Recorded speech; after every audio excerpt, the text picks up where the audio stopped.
नमस्कार दोस्तों, आपको जो है कक्षा 12 रसायन विज्ञान का वैद्युत रसायन चैप्टर पढ़ाया जा रहा है। पिछले वीडियो लेक्चर में आपको वैद्युत अपघटनी या आयनिक चालकत्व के बारे में पढ़ाया गया था। आयनिक विलयनों का चालकता का मापन कैसे किया जाता है इसके बारे में आपको समझाए थे। चालकता सेल के बारे में आपको बताया गया था। चालकता सेल, इस चालकता सेल के अंदर जो है विद्युत अपघट्य विलयन को रखते हैं और इसको जो है सेतु ब्रिज से जोड़ देते हैं। व्हीटस्टोन सेल से इसको जोड़ देते हैं और जोड़ने के बाद जो है प्रतिरोध का मापन करते हैं। तो प्रतिरोध के द्वारा और सेल स्थिरांक के द्वारा चालकता का मान ज्ञात किया जाता है। तो लास्ट में आपको बताया गया था कि विलयन की चालकता कपा बराबर सेल स्थिरांक बटे आर। तो सेल स्थिरांक जो है आप जी स्टार का मान जो है L/A से निकालते हैं और प्रतिरोध R का मान जो है आप व्हीटस्टोन ब्रिज से निकालते हैं। इस तरह से आप जो है विलयन की चालकता निकाल सकते हैं। यहाँ तक पिछले वीडियो लेक्चर में आपको पढ़ा दिया गया था। अब जो है आज के वीडियो लेक्चर में आपको बताया जाएगा मोलर चालकता के बारे में। मोलर चालकता क्या होता है?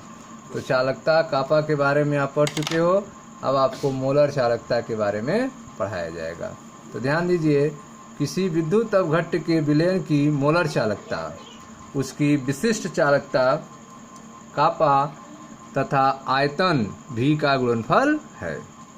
मोलर चालकता क्या है? उसकी विशिष्ट चालकता कापा और आयतन V का गुणनफल जो होता है उसको क्या कहते हैं? मोलर चालकता कहते हैं। किसी विद्युत अपघट्य के विलयन की मोलर चालकता उसकी विशिष्ट चालकता कापा तथा आयतन V का गुणनफल है।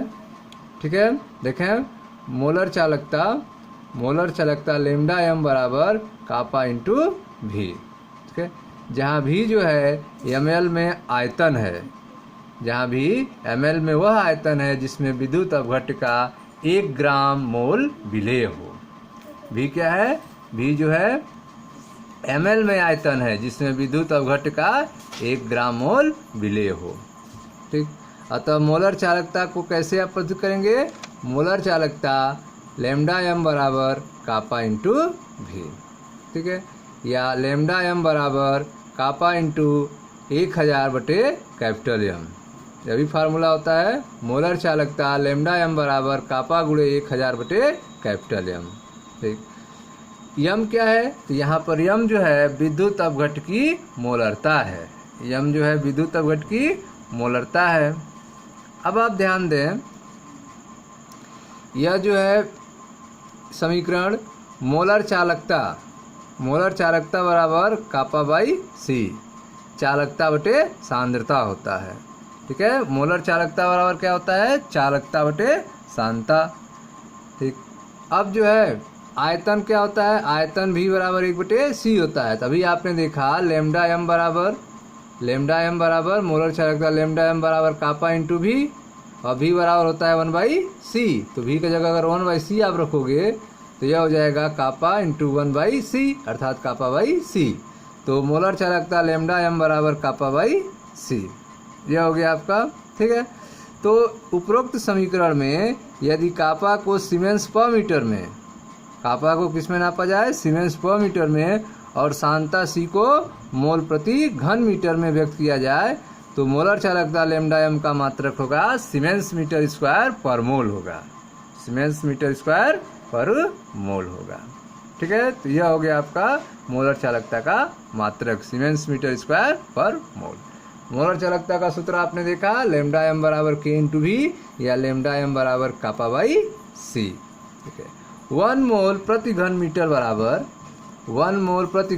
बराबर 1000 लीटर पर घन मीटर गुणे मोलरता, मोल पर लीटर। ठीक है, तो यह हो गया आपका लेमडा m बराबर मोलर चालकता लेमडा m बराबर कापा बाई 1000 गुणे मोलरता, कापा बाई 1000 गुणे मोलरता। ठीक, लेमडा m बराबर कापा बाई 1000 इंटू मोलरता। लेमडा m किस में लिया गया है? सीमेंस मीटर स्क्वायर पर मोल में, कापा जो है सीमेंस पर मीटर में। ठीक है, और यह लीटर पर घन मीटर है। 1000 आयतन और यह मोलरता मोल पर लीटर में। ठीक है, तो यह हो गया एक फार्मूला, लैम्डा m बराबर कापा बटे 1000। यदि कापा अर्थात चालकता का मात्रक सीमेंस पर सेंटीमीटर और सांता का मात्रक मोल पर, ठीक है, मोल प्रति घन सेंटीमीटर लें, तब मोलर चालकता लैम्डा m का मात्रक सीमेंस सेंटीमीटर स्क्वायर पर मोल होगा। ठीक है, इसे निम्न समीकरण से ज्ञात कर सकते हैं।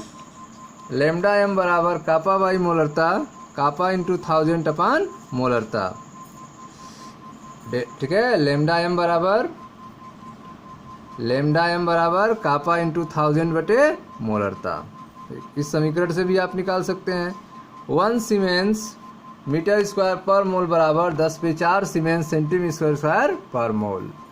1 सीमेंस सेंटीमीटर स्क्वायर पर मोल बराबर 10/4 सीमेंस मीटर स्क्वायर पर मोल। तो यह रिलेशंस हैं जिनका यूज किया जाता है। ठीक है, तो आपने देखा मोलर चालकता क्या होता है। तो मोलर चालकता जो है किसी विद्युत अवघट्ट के विलयन की मोलर चालकता, उसकी विशिष्ट चालकता अर्थात चालकता और आयतन भी का गुणनफल होता है। मोलर चालकता लैम्डा m बराबर कापा इंटू v, या मोलर चालकता लैम्डा m बराबर कापा बाई c। ठीक है, मोलर चालकता लैम्डा m बराबर कापा बाई 1000 इंटू मोलरता।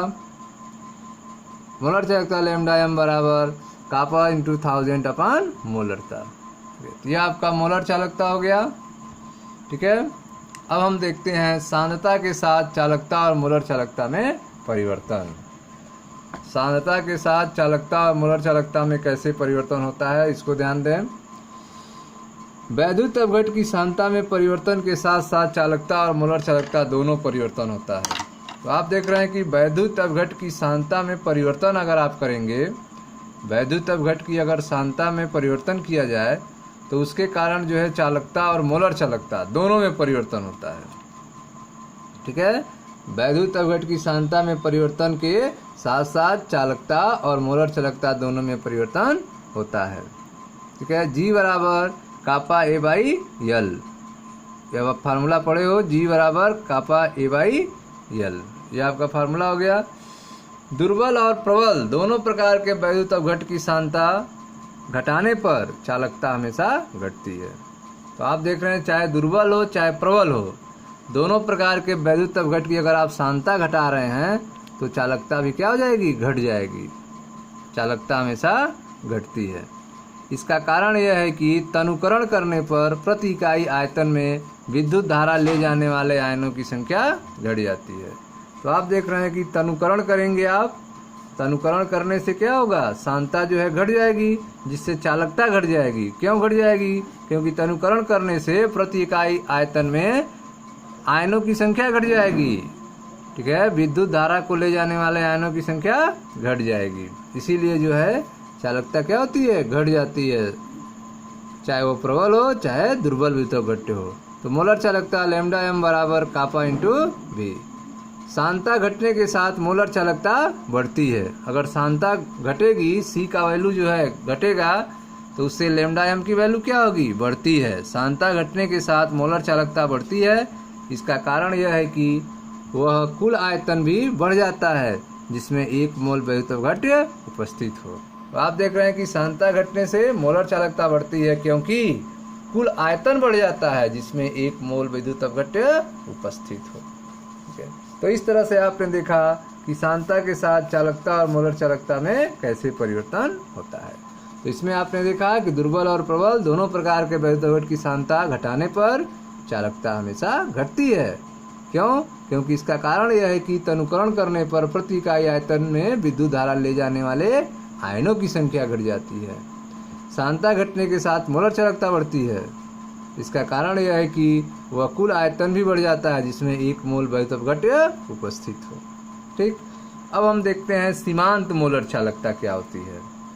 ठीक है, सीमांत मोलर चालकता देखें, यह पाया गया है कि विलयन के तनुकरण पर आयतन में वृद्धि, विलयन के तनुकरण पर आयतन में वृद्धि चालकता में होने वाली कमी की तुलना में कहीं अधिक होती है। तो आप देख रहे हैं कि अगर विलयन के तनुकरण किया जाए, विलयन के तनुकरण पर आयतन में जो वृद्धि होगा, ठीक है, विलयन का आप तनुकरण कर रहे हैं तो उससे आयतन बढ़ेगा, तो आयतन में वृद्धि चालकता में होने वाली कमी की तुलना में कहीं अधिक होती है। तो आयतन में वृद्धि ज़्यादा हो जाएगी चालकता की तुलना में। चालकता में ठीक है कमी होगी, लेकिन आयतन में वृद्धि क्या होगी, ज़्यादा होगी चालकता की कमी की तुलना में। ठीक है, तो यह पाया गया है कि विलयन के तनुकरण पर आयतन में वृद्धि ठीक है चालकता कापा में होने वाली कमी की तुलना में कहीं अधिक होती है। जब सांद्रता शून्य की ओर पहुंचने लगता है, अब आप देख रहे हो कि सांद्रता शून्य की ओर पहुंच रही है, कंसंट्रेशन बहुत कम हो गया है। ठीक है, बहुत ज़्यादा आप तनुकरण कर चुके हैं।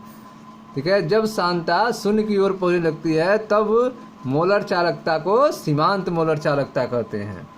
जब सांद्रता शून्य की ओर पहुंचने लगती है तो उस समय मोलर चालकता सीमांत मोलर चालकता कहलाती है, और इसका प्रतीक होता है लैम्डा m नॉट। तो लैम्डा m नॉट क्या होता है, सीमांत मोलर चालकता होता है, और इस समय सांद्रता क्या होती है, शून्य के नज़दीक होती है। ठीक है, और मोलर चालकता को कहते हैं उस समय सीमांत मोलर चालकता लैम्डा m नॉट।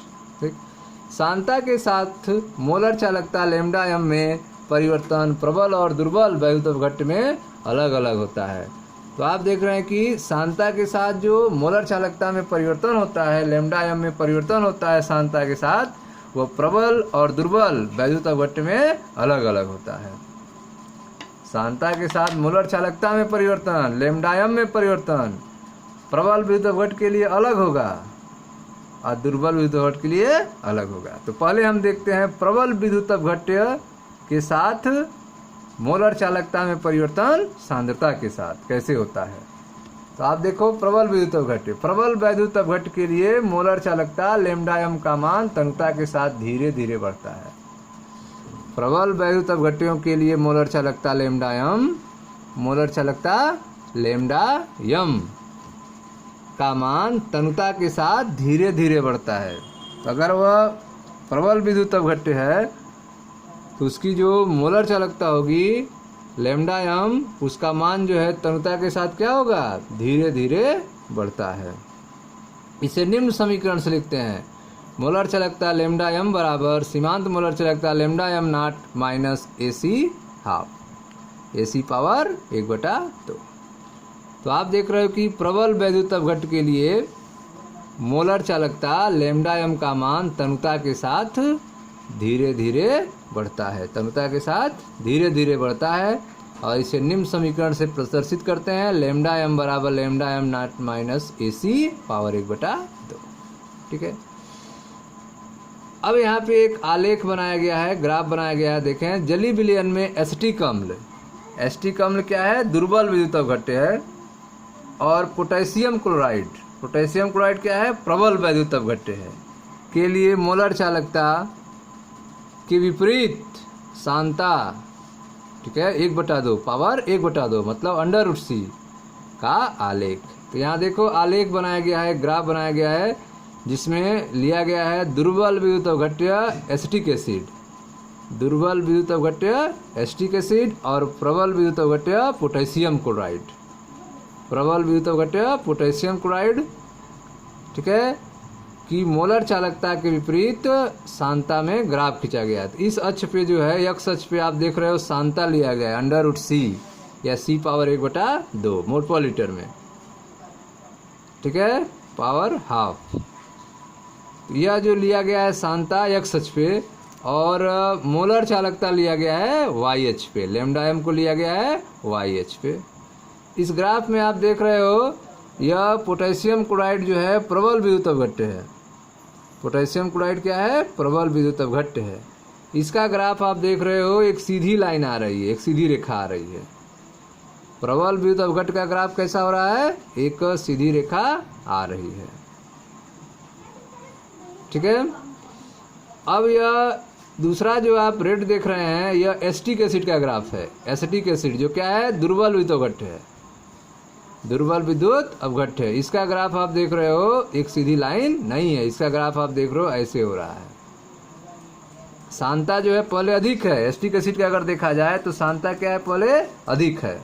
अब सांद्रता जो है धीरे धीरे घट रही है, सांद्रता घट रही है, मतलब आप तनुता बढ़ा रहे हैं।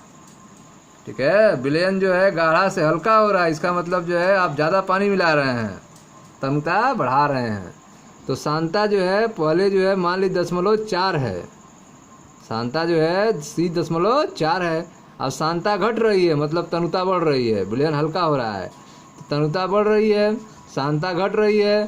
ठीक है, तो आप देख रहे हो इसमें जो मोलर चालकता है उसमें बहुत ज़्यादा परिवर्तन नहीं हो रहा है, लेकिन अचानक जो है उसमें परिवर्तन हो जा रहा है। जब जो है सांता बहुत घट जा रही है, तनुता बहुत बढ़ा दे रहे हैं, तो मोलर चालकता जो है दुर्बल के लिए बढ़ जा रही है। दुर्बल के लिए क्या हो रही है? बढ़ जा रही है। कब बढ़ जा रही है? जब तनुता का मान बहुत ज़्यादा हो जा रहा है, सांता बहुत कम हो जा रहा है। सांता 0.4 से घट के इधर आ गया, बहुत कम हो जा रहा है, तब हो रहा है। ठीक है, तो देखते हैं पहले प्रबल विद्युत अवघट्य पोटेशियम क्लोराइड के बारे में।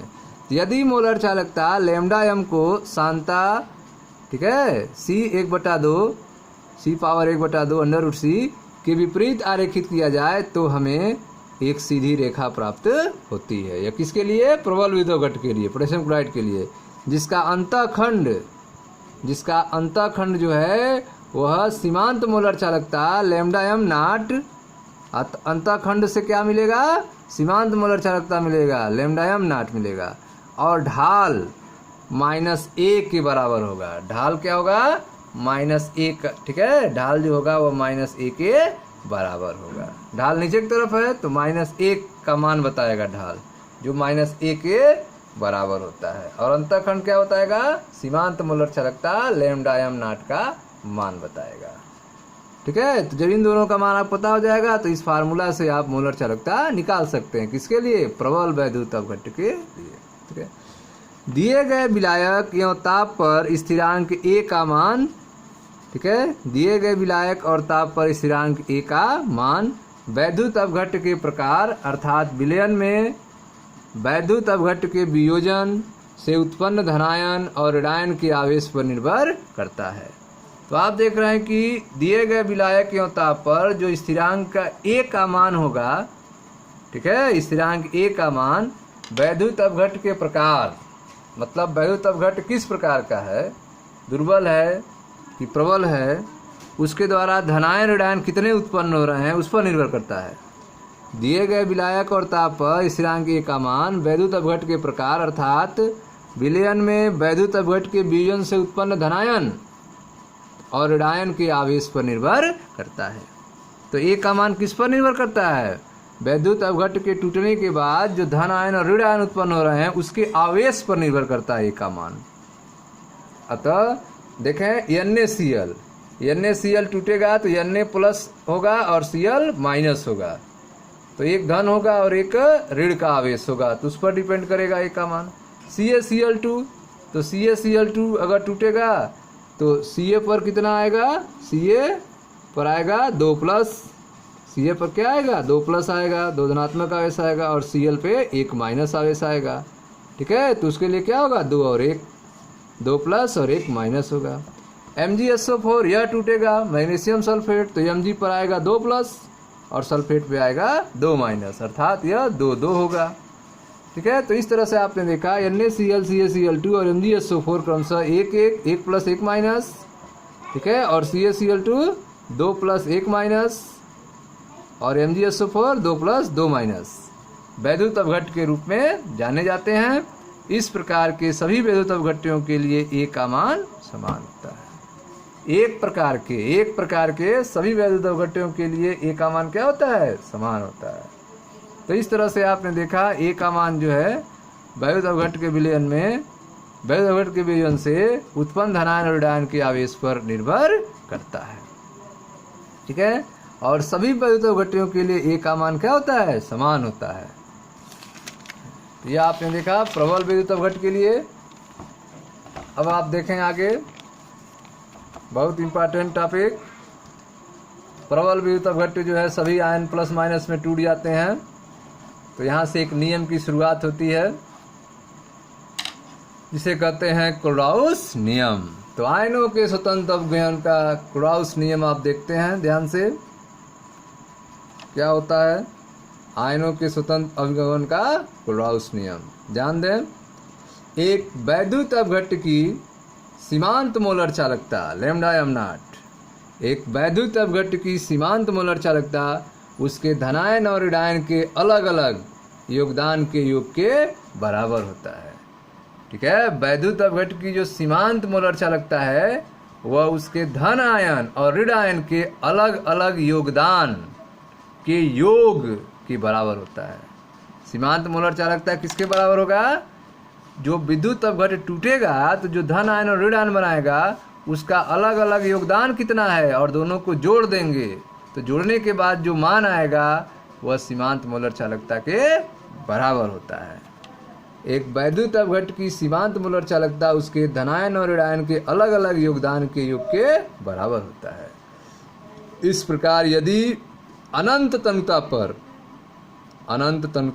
पर जब सभी समस्त वैद्युत अपघट्ट के अणु पूर्णतया आयनित हो जाते हैं तब विद्युत अपघट्ट की मोलर चालकता में प्रत्येक आयन का एक निश्चित योगदान होता है। तो आप देख रहे हैं कि यदि तनुता क्या हो जाए? अनंत हो जाए और समस्त विद्युत अपघट्ट के अणु क्या हो जाए? टूट जाए, तब विद्युत अपघट्ट की जो मोलर चालकता होगी वह प्रत्येक आयन का एक निश्चित योगदान होगा। प्रत्येक आयन का उसमें एक निश्चित योगदान होगा।